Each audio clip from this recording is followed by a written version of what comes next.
Hey, I'm Woody Wire, and this is my ranking of every System of a Down album from the worst to the best.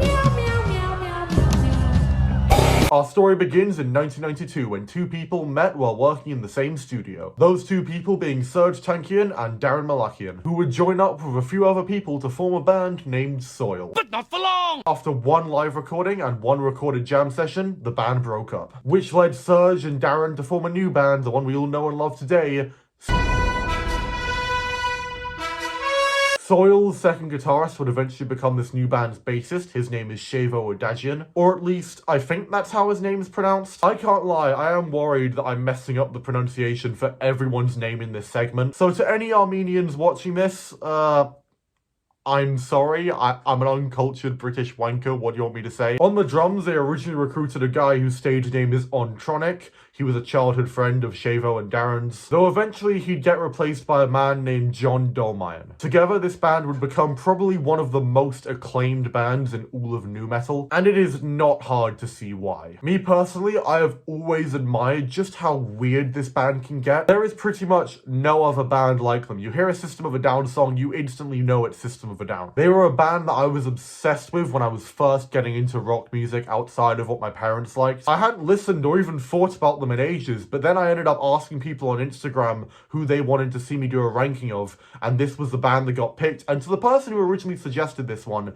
thank you. Thank you so much, because this has been a real treat going back and listening to these albums that I used to love. I'm honestly really not much of a nu metal guy, but going back and re-listening to these albums has gotten me interested in the genre again, I'm not gonna lie. But anyway, enough setup. This band has 5 albums and I'm gonna rank them all, starting with... Every time you drop the bomb, you kill the god your child has born. This band's 3rd studio album, Steal This Album. Now weirdly enough, even though this is at the bottom of the list, I do honestly like this album. This is by far the shortest discography I have ever done a ranking for. Weirdly enough, have you guys noticed that these discographies are getting shorter? First ranking was 17 albums, then 10 albums, then 8 albums, then 5. And System of a Down is quite possibly the hardest ranking I've done so far because they didn't really progress over time. I mean, there are things that make each album distinct, which we'll get to, but for the most part, they pretty much released 5 albums with very similar ideas and very similar levels of quality,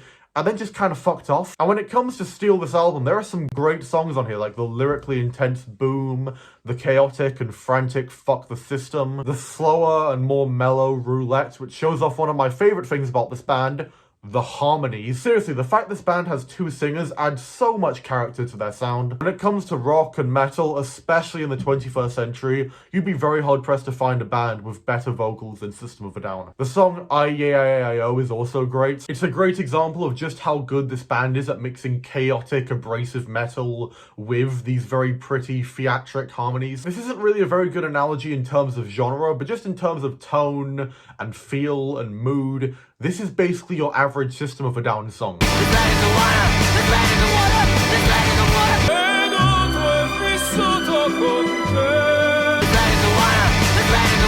This song and other System of a Down songs are a perfect example of how you can do tonal whiplash right. All that being said, I do still have some problems with this thing. First off, this is by far the most inessential album that System of a Down ever put out, as well as definitely the one that's the least memorable, the one that gives me the least to talk about. I mean, have you noticed that I keep going on tangents and keep talking about other shit related to this band other than this album? I mean, if you look through System of a Down's discography, yeah, the albums are quite similar, but they all have something that sets them apart. Steal This Album kind of just exists. I couldn't really imagine any System of a Down fan saying that this is the best album they ever put out. Though if this is your favorite System of a Down album, please let me know why in the comments, I'd be interested to know. The other problem with this thing that I have is a lot of the songs can feel a bit gimmicky. Like, for example, the opener, Chicken Stew, which has become kind of a meme in recent years. I'm not really a fan of System of a Down's more jokey songs. They can often feel like they're just being weird for the sake of it, and this is a good example of that. I find it weird that it opens up the album because it does very much feel like filler. In fact, there's honestly a lot of filler on this album, a lot of songs that just aren't memorable. So overall, it's a pretty good album, if far from their best.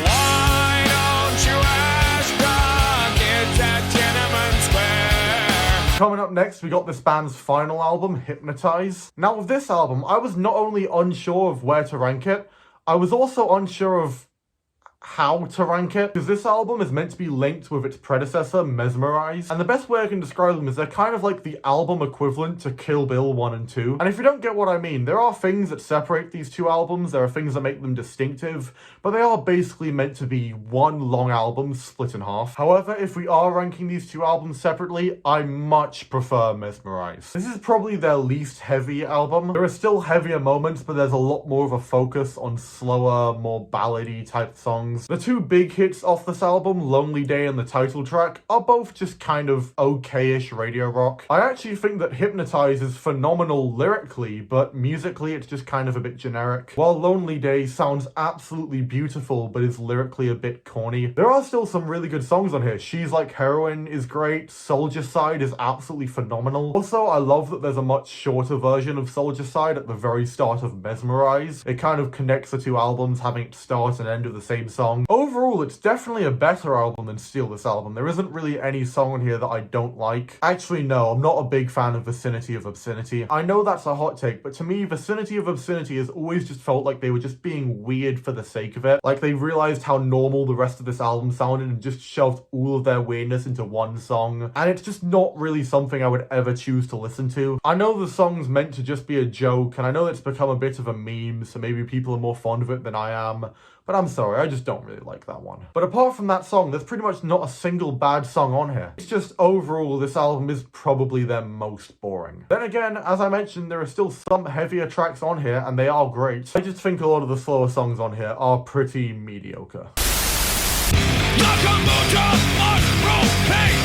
Coming up next, we got their debut self-titled album. If this band's last two albums are their most experimental, and Toxicity is their most successful, and Steal This Album is their most, I have no idea, then this self-titled album is by far the most System of a Down sounding System of a Down album. Pretty much everything this band is known for is on this album in full force. A lot of the time, a band's debut album sees them experimenting with sounds they don't really continue with on future releases. They'll be still trying to figure out their sound. With System of a Down, they knew what they were from the moment they were formed. Or at least that's the impression that you would get while listening to this album. I love the song Sugar. I think that very weird sounding, very squeaky sounding guitar riff is an absolute earworm. And that outro comes out of nowhere and is awesome. I love how over the top and ridiculous the vocals on the song Suggestions are. That song is a great example of this fine line when it comes to System of a Down. This band have always been very silly, very comedic, while still tackling very serious issues and having a lot of social commentary. And when they take themselves too seriously, it can feel a bit dull. Like on that Protect the Land single that they released a few years ago, which I still think is pretty underwhelming. However, if they go too far in the silly direction,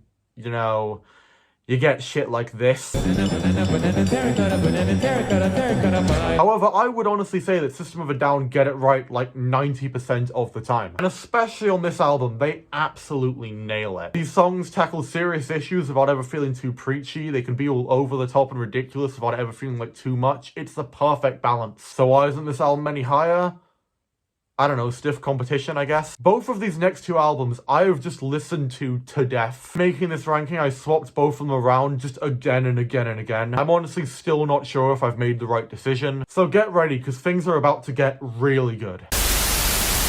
Trust in mine. Coming up next, we got by far their most famous album, Toxicity. This is actually the only System of a Down album that I own on vinyl, so even though this isn't number one, just know that I fucking love this thing. I know a lot of people that call this one of the best metal albums of the 2000s, and I can't help but agree. Honestly, where do I even begin talking about highlights on this thing? Here Dance has some of this band's catchiest verses. Always get a laugh out of the way that Surge says, "Moving train!" We can't afford to be neutral on a moving train. There was a period of time where I would just listen to this album constantly, and every single time I saw a moving train, my first thought would instantly just be Moving train. Anyway, moving on, because I completely lost my train of thought there. Needles, X, and Prison Song are also great heavier tracks. Prison Song especially is just hook after hook after hook. It's a perfect way of opening up this album. Chop Suey is by far the biggest hit the System of a Down have ever had, and it is, in my opinion, an honest-to-God masterpiece. The way that Surge just starts belting near the end, he absolutely sells this song. Same goes for Forest. That song is often considered one of System of a Down's best by fans, and I completely agree. I could be here all day talking about great songs on this thing,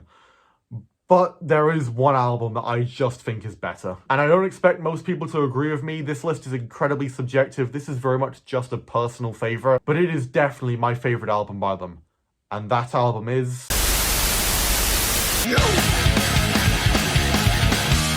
Mesmerize. The second last album that this band ever put out. You know how I said that I used to be really into System of a Down and then I stopped listening to them for a while? Well, when I started making this ranking, I was convinced that the number one would be Toxicity, but oh my god, I forgot how good this album was. It's their most experimental album, it's their most accessible album, it's probably even their most ambitious album. The first official song on this album, B.Y.O.B, is probably this band's best song. Like I said about Prison Song, it is just a perfect way to open up this album. And also like Prison Song, it is pretty much just hook after hook after hook. Also, this doesn't contribute to how good the song is, but that bit where Serge goes la la la la la la la la la is such an earworm for me. It is up there with Moving Train! Then after B.Y.O.B you get Revenga, which is also awesome. The way this song moves so unbelievably fast, I'd love to see someone do this at karaoke. Seriously, listen to how fast he's going here. If I was a singer, I would cover It's the End of the World as We Know It and I Feel Fine before I covered Revenga. Then there's the bridge with Darren on vocals, and that is a perfect example of probably my favourite thing about this album. Just how well utilized both singers on this album are. It's not just Serge carrying everything with Darren doing the harmonies. It just adds so much character to these songs. So there's some insane genre bending here. Like on the song Radio Video, where they bring in a fucking ska section, and then it changes tempo in the third verse to get really slow and then speed up and speed up and speed up, and it is so cool. The song Question is a great example of how you can write songs in weird type signatures without it ever feeling too off-putting. And on this song, they also bring in some acoustic guitars, which add variety to the album. But if we're going to talk about good songs on this album, we've got to talk about what is quite possibly my favourite System of a Down song, the closer, Lost in Hollywood. You know how I complained of Hypnotize that there were too many softer, more melodic songs? Well, in my opinion, this is how you do a song like that right. Like Empire Ant, my favourite song from the last ranking, this is a great example of a song that starts off low-key and just builds and builds, and by the time you get to that climax, it is glorious. I know most people would probably put Toxicity above this one, and I do get why, but just personally, I am in awe of this thing, and it is the best album that System of a Down have ever made.